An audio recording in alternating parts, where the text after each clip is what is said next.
Assalamualaikum warahmatullahi wabarakatuh.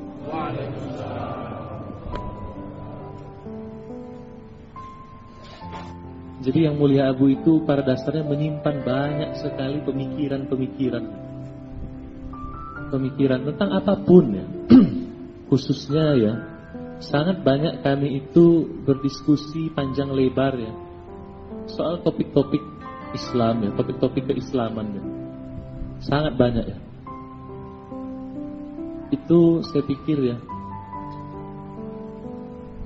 saya mungkin saya pikir sejak tahun 2009 ya, sampai dengan beliau itu berlindung ya, hampir setiap hari ya, itu melangsungkan pembicaraan dengan beliau itu ya. Saya pikir seminimal-minimalnya hampir setiap hari ya, seminimal-minimalnya saya kira 4 jam 5 jam ya. Dalam waktu-waktu yang ekstrim, waktu tertentu ya, itu satu harian ya. Dari bangun pagi ya, mulai beraktivitas ya, katakanlah jam 8 pagi, itu terus berbicara dengan beliau ya. Break waktu sholat ya, makan nanti bareng lagi, ngobrol lagi, sampai jam 3 pagi ya. Terus begitu, waktu-waktu tertentu ya.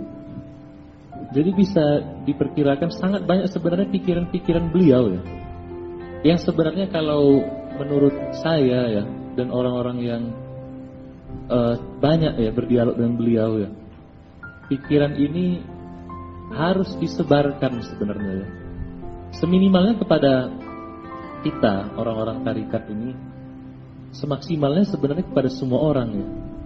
Karena setiap pemikiran beliau itu adalah pembebasan dari kita untuk kita dalam beragama, dalam berbagai hal ya.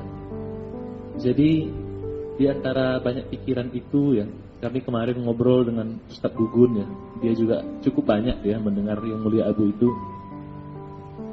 Kami bincang-bincang, diskusi-diskusi, saya bilang kita perlulah menyampaikan setidaknya sedikit ya pikiran yang mulia Abu ya, yang tentunya sudah kami olah dengan bahasa kami ya.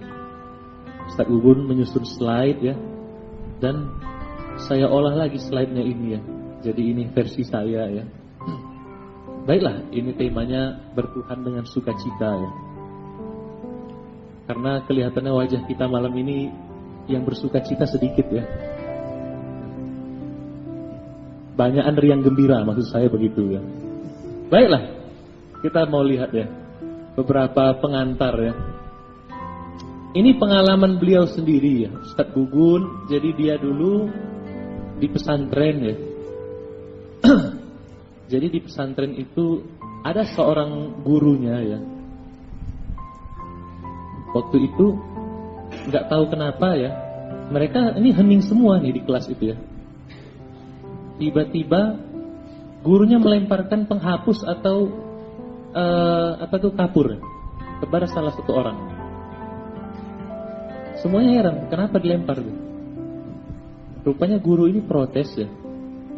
Kenapa kamu, kita sedang membahas agama, kenapa kamu mesem-mesem?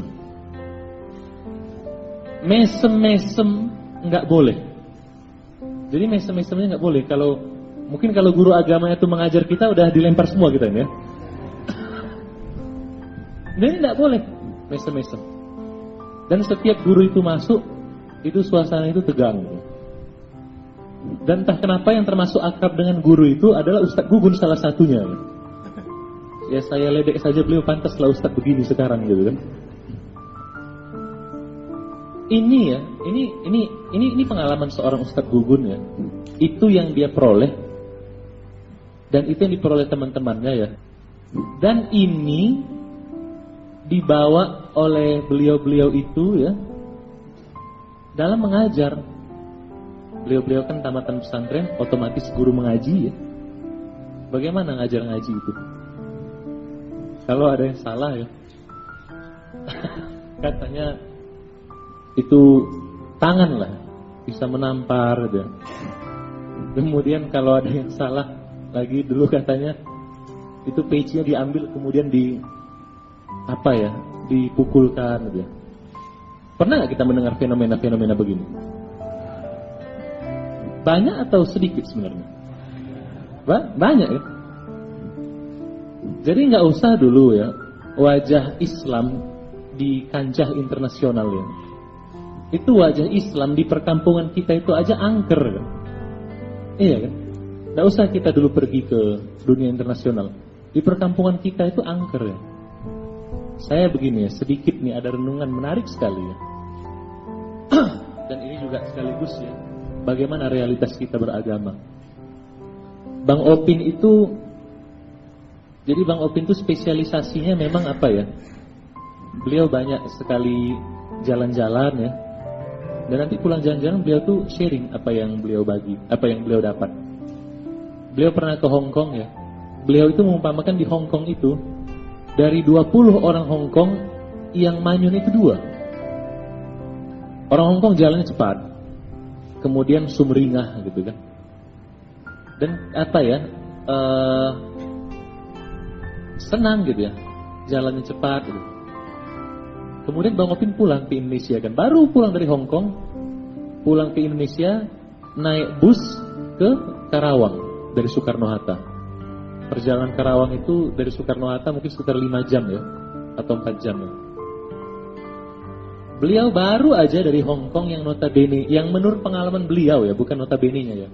Menurut pengalaman beliau, 20 orang itu yang manyun 2.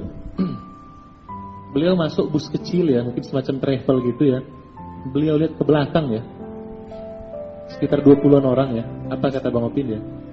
Dari 20 orang Hong Kong 2 yang manyun, dari 20 orang Indonesia 22 yang manyun. Ada yang tidur, wajahnya pun sedih. Jadi dia pun senantiasa sedih dalam tidur kan gitu. Dalam tidur pun sedih. Ini realitas kita ya. Dan itu benar nggak tuh ya? Bahwa banyak orang kita ini wajahnya manyun ya, benar nggak? Sekarang kita mau teruskan nih, mohon maaf sekali ya. Dari 20 lah ya, 20 orang Islam ya, yang ceria itu berapa? Ya, enggak usah kita jawab ya. Itu dari 20 orang Islam ya. Kemudian dari 20 orang yang notabene-nya alim. Alim artinya orang soleh gitu ya, orang taat beragama. Katakanlah orang-orang soleh itu kan biasanya ustadz-ustadz, guru-guru ngaji ya. Dari 20 ustadz, 20 guru ngaji, 20 orang alim ya, yang sumringah itu berapa? Nah, ya. Bisa kita teruskan lagi sebenarnya ya. Dari 20 orang tarekat berapa yang tersenyum itu? Ini realitas kita dalam beragama ya. Realitas kita dalam bukan hanya dalam beragama tapi dalam menjalani kehidupan ya. Suntuk kan. Dan ya bagaimana kita beragama ya. Ada konflik-konflik ya yang sebenarnya nggak berhubungan dengan agama, cuma nanti jadi terkait dengan agama ya. Yang dia dipersonalisasi atau entah bagaimana diproses menjadi konflik agama ya. Banyak sekali kita bertengkar ya soal agama gitu. Kita beragama itu keras gitu kan. Beragama kita itu intoleran gitu. Semuanya menjadi polemik kan. Bahkan yang sesama ya, yang sesama pun berkelahi gitu. Dan alasan berkelahinya macam-macam kan. Kemarin alasan berkelahinya soal selamat Natal gitu kan. Hari ini soal riba gitu. Besok soal apa lagi? Mungkin tata cara berwudu. Banyak hal yang kita itu persoalkan ya, dan tidak rukun gitu. Kan begitu ya. Kemudian ya, Ustaz Gugun juga menambahkan mungkin ada istilah fenomena Arabisasi ya. Saya belum bertanya beliau maksudnya apa ya Arabisasi ini. Tapi mungkin kira-kira begini ya, kita banyak ya memberi perhatian ya kepada hal-hal yang ke Arapan gitu. Kita banyak ya meningkatkan ya penguasaan tajwid kita ya. Jangankan tajwid mengaji ya, tajwid bilang assalamualaikum pun kita perbagus gitu. Assalamualaikum gitu. Begitu kan? Gimana makanannya Pak? Nikmat gitu kan. Bilang nikmat pun pakai kol-kolah gitu kan. Itu banyak kita kita kuasai, kita dalami ya. Tetapi ya realitas kita, wajah kita dalam beragama itu ya murung gitu. Entah apa sebabnya ini ya. Entah apa sebabnya. Bahkan ya dalam kasus-kasus tertentu kan dilarang ceria gitu. Ceria itu dilarang, bersukacita, bukan bersukaria ya. Bersukacita itu dilarang. Ini bisa kita memahaminya ya. Dan ini sebenarnya kejadian ini kan di mana-mana kan. Kan begitu. Berbagai hal ini ya. Memang itu pemahaman Islam di perkampungan kita ya. Kalau kita melirik ke dunia internasional ya, sebenarnya pelaksanaan Islam di dunia internasional ya, itu lebih kurang kita juga ya. Lebih kurang ya. Di mana negara Muslim di Indonesia, di dunia sekarang di mana? Yang mayoritas Muslim. Selain Indonesia, Saudi, mana lagi? Suriah, Palestina ya. Kemudian Tunisia, Saudi Arab, Uni Emirat Arab Kuwait ya. Afghanistan tuh mayoritas kan. Pakistan. Pokoknya ujung-ujungnya Sarman gitu. Oh Yaman ya. Yaman. Itu semuanya konflik kan? Ada yang nggak konflik? Dari yang kita sebut tadi itu. Semuanya konflik ya. Makanya orang kan wajar ya. Wajar orang nggak mau masuk Islam ya. Wajar ya. Makanya begini, kita umpamakanlah begini kan. Ada seseorang datang sama kita, dia menawarkan, ayo kita kerjasama restoran ya. Buka restoran. Pergi kita ke restoran dia. Restorannya kumuh, kotor gitu kan. Banyak tikusnya gitu kan. Dan di dalam itu dia sama karyawannya berkelahi biasa gitu. Jadi gak kita kerjasama sama dia? Dibilangnya, oh kami nilai-nilai kami sebenarnya luhur gitu ya. Kami ini sebenarnya orang baik ini katanya. Cuman waktu dia ngomong gitu nanti kan datang karyawannya mukul kepala dia, woi gitu kan. Mau nggak kita kerja sama dia? Enggak mau kan? Begitulah mungkin ya orang-orang non Muslim ya, orang-orang negara-negara minoritas Muslim itu melihat kita ya. Makanya wajar saja sebenarnya kita itu ditolak ya. Ditolak di mana? Di mana-mana kan. Sangat wajar sekali kan.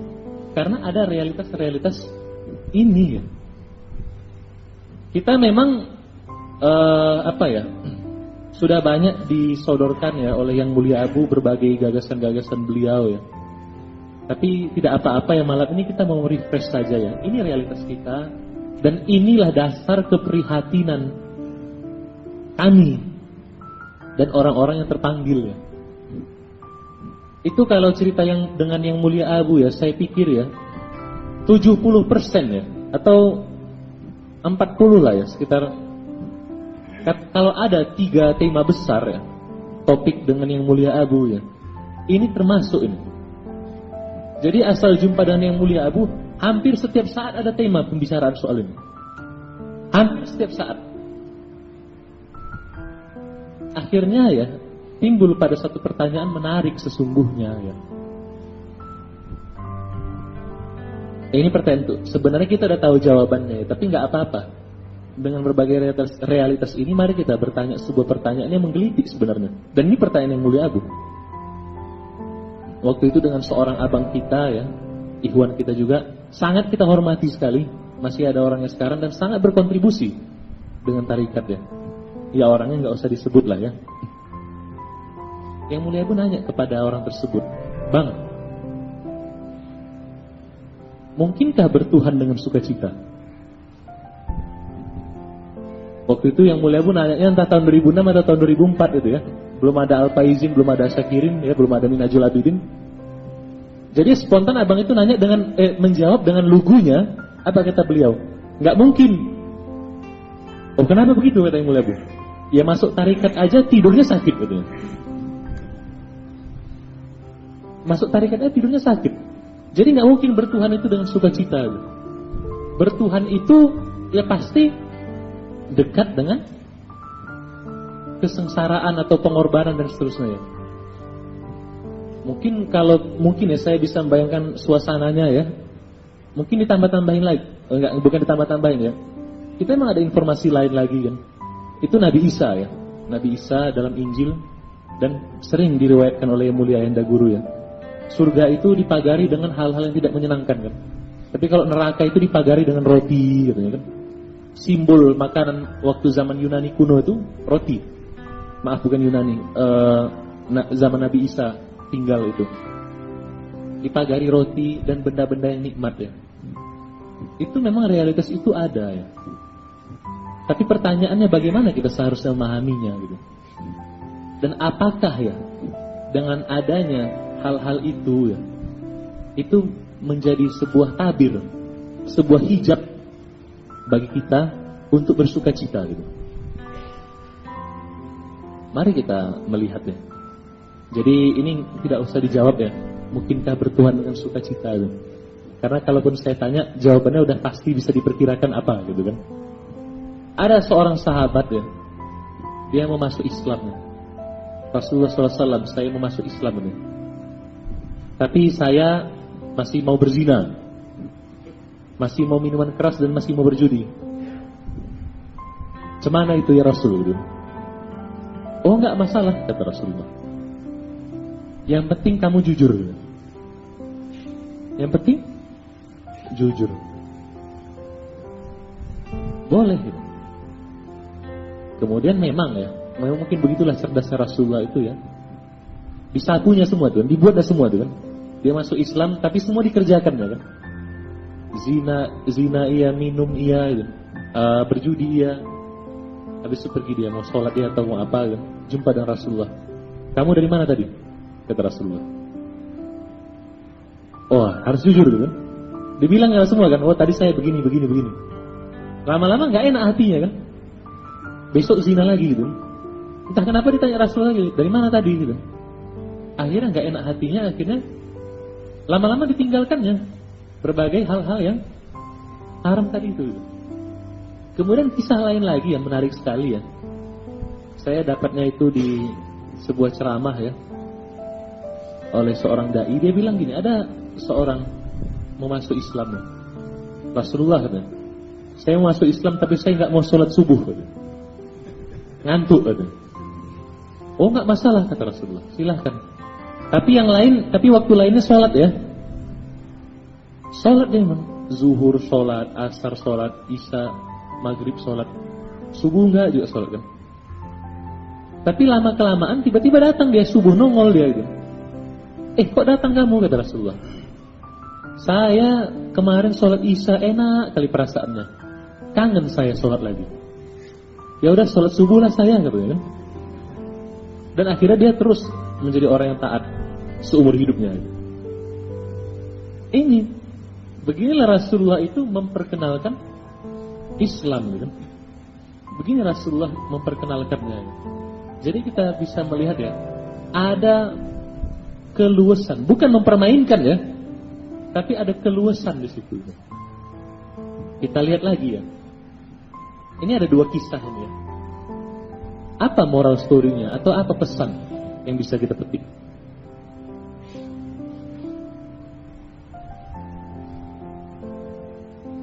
Apa pesannya? Jangan nanti pesannya ternyata tidak apa-apa, tidak sholat subuh gitu kan. Tentu maksudnya bukan itu ya. Bukan kita menghalalkan semua perbuatan tadi dan melegalisir semuanya tadi ya. Tapi Rasulullah SAW itu dia sosok yang luas gitu kan. Dan tentu ya, memang normalnya begitu manusia ya. Terhadap hal-hal yang luas ya, luas gitu. Tapi terhadap hal-hal yang memang kaku kan.